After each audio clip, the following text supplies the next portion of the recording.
Hi, I'm Maisie Murlock, writer and co-director of Stages, and a producer on Sots of Life. I will also be playing the characters Clover in Stages and Harper in Sots of Life. And I'm KToTheLau, the writer and director of Slots of Life and the co-director of Stages.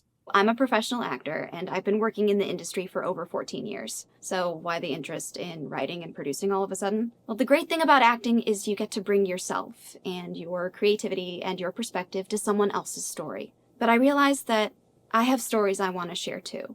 So I want to be more than just an actor. I want to be a filmmaker. My short film Stages is inspired by my own experiences. It's a story about these two friends, Raph and Clover, who are reconnecting after not seeing each other in over a year. Life took them on very different paths, and they somehow ended up in the exact same place, right outside of their small-town gas station. Raph escaped his dysfunctional home and had to set his dreams aside to survive, while Clover managed to leave their small town, only to have to move back in with her parents when she couldn't live up to her own ambitions. As they reflect on how in the world they ended up in the exact same place, they are confronted with surreal dramatizations of their inner struggles. It's a story about the confusing stages of life that we go through and sometimes get stuck in. And it's a story about how friends are there to believe in you when you don't believe in yourself. I had never written a script from start to finish before, so I had no idea what to do with it.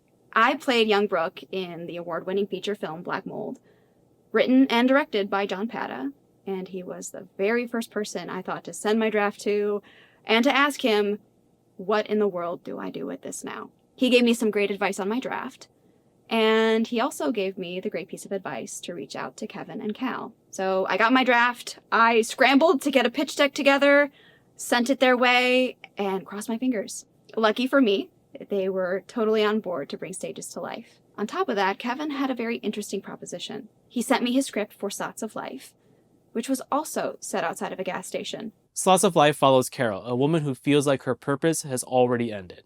She plans on spending the rest of the time on this earth playing video slots at her local gas station. She steps out for a smoke break and strikes up a conversation with Harper, a gas station attendant who works there full-time to pay for her art classes. Harper, in this case, being played by Maisie Murlock. Their friendly banter soon becomes a deep conversation about the difference between happiness and fulfillment. It's a lesson I learned over the years as an artist, having to choose between the instant gratification of a paycheck or the long-term investment of creating a project that I care deeply about. It's a feeling that I think a lot of people experience at least once in their life, but maybe too abstractly to put into words. In turn, this is how I view art. It's an avenue to express these abstract feelings in a way that other people can understand. When Maisie sent me Stages, I was fully on board for it.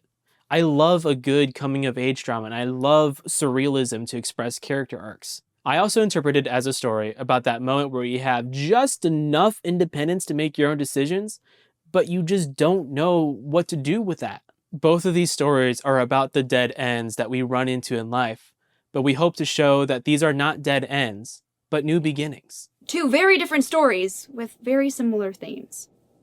I mean, you can call that what you want, but I call it fate.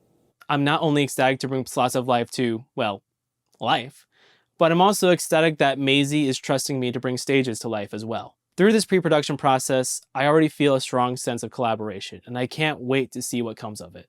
We are looking to raise $4,000 on Indiegogo. This will help us pay for lodging, rental fees for locations, gas, and food for the crew. And if we happen to exceed our goal, this will give us an opportunity to pay our crew a higher rate. There are only 7 days left of our Indiegogo, and we're already more than halfway to our goal. However, halfway to our goal is still not our goal. If you or someone you know are both interested and able to help out young artists, we would appreciate that a ton. I know these are trying times, and that's why we're asking for money too. Explore the Indiegogo page to learn more about the projects. If you are interested in the perks that we are offering, make sure that your contribution registers as a perk. The best way to do that is to treat perks like adding items to your cart. If you're curious about what Kevin and I have done before, you can check out his website and our IMDb's. Thank you so much, and stay tuned for more updates.